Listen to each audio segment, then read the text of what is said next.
স্নান করেছি, করার পরে এখন সবাইকে খেতে দেবো, পুজো দিয়েছি। তো ভাবলাম চলো তোমাদের সাথে একটা মিনি ব্লগ কেন না শেয়ার করা যায়। আর আমার বর কিন্তু সবসময় খায় কাঁসার থালাতেই, আর বেশ ভালো লাগে কাঁসার থালা বাটিতে কিন্তু খাবার দিতে। আর এইদিকে চলো বিকেল এখন বাজে 5:30, আর আমি এখন বেরিয়েছি একটু হাঁটতে।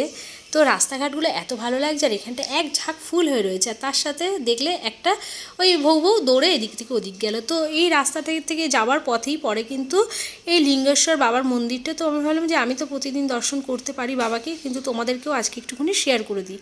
তো বাবার এখানে ভীষণ পুজো পাঠ, আর জানো তো ওপরে ফ্যান চলছে, যেহেতু দেখো আমাদের গরম লাগে তো বাবাদেরও তো গরম লাগে, বাবা মা যাদেরকে আমরা পুজো করি না কেন।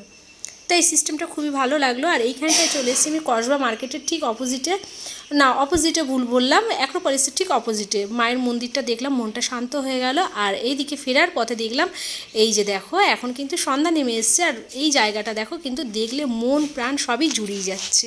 তো চলো টাটা।